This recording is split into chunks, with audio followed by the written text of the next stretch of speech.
What's good, YouTube? I'm here to talk about a trade I had today, man.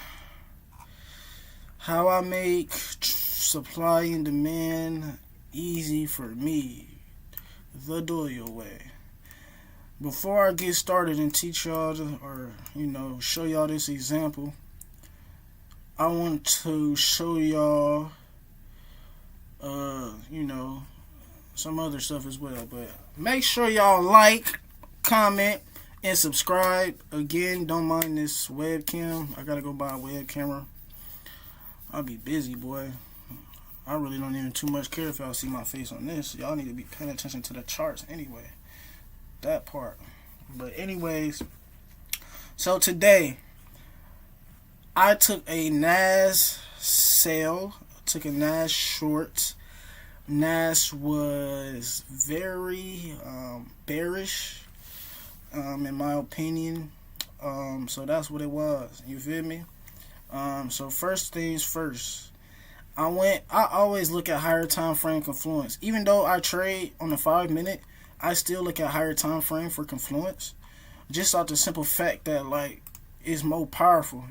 I started off trading Fibonacci for a whole year, so I used to trade, put my fibs on the 1 hour, 2 hour, 3 hour, and go enter off the 5 minute. You feel me, with patterns, but that's beside the point.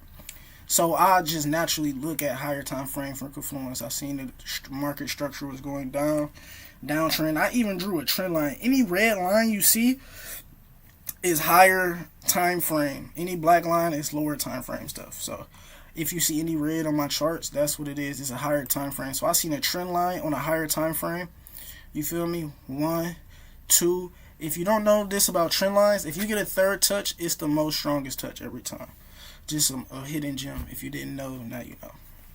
And as you can see, 1, 2, and then the third one is the biggest one. It's like that. You can go back test. But anyways, so going down to where I trade at, the 5 minute. I'm on a 15. I know y'all.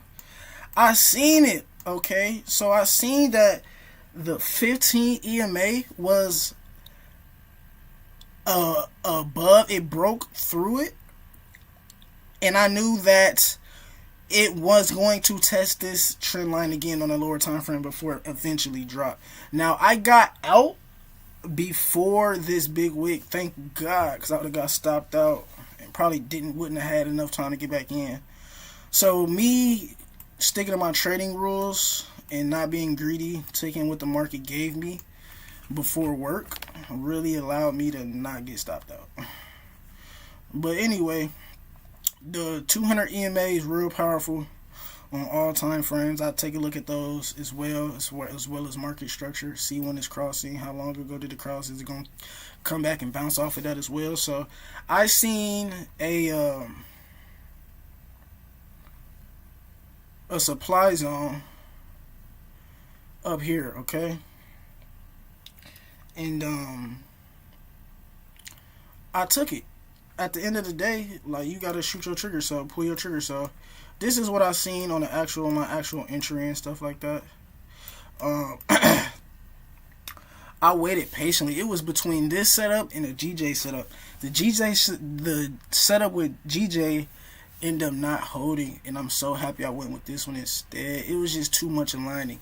The trend line was a confluence. The going with the 200 EMA, following it, was a confluence. Just market structure in a whole. When you trade supply and demand, all you need is this. You don't need the whole. I'm in and I'm out. Good risk to reward. 1 and 2. I'm in and I'm out. This took me what? I probably got in right here. I'm not gonna lie. I had some drawdown, but I didn't fold. I had some drawdown. So what this? 5, 10, 15, 20, 25, 30. I was in here for 30 minutes.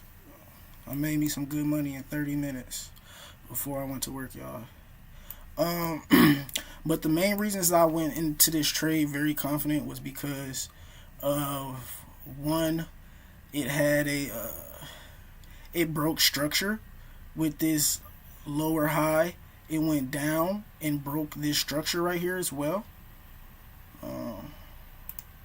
It went down and broke this structure. Boom. It went down and broke that structure.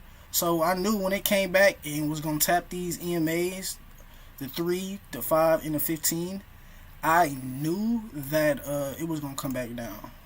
At least give me the pips I needed. I didn't know it was going to do all of this right here. You feel me? Like, I had an assumption because it was the third bounce on the trend line, but I didn't need all of that, so I wouldn't even care. I didn't care about none of that. You know what I mean? So this was my trade. As you can see, bro, this is very textbook. Like, lower high, come down, broke structure, cross the EMA as well. Okay, perfect. Boom. We're going to use this EMA in this supply zone to go down and catch my pips. And this is a very textbook supply and demand setup, honestly. Like, it don't get more textbook than this. Like, this is what you want in a supply and demand setup. Yeah, that made me some money. You do the math. I did it 3 lots. You know, y'all do the math. Yeah, that's it. That's pretty much it. I don't want to take too much of y'all time, but that's what I looked for. It came down. I wrote my zone, drew my zone up from this supply zone. I knew all these sellers was right here. They selling. It came back up to sell again. You know what I mean? And that's what it is. So, thank y'all for tapping in. This was my winning setup for today. If y'all want more of these videos, comment. We want more if it help y'all learn anything. And thank you for tapping in.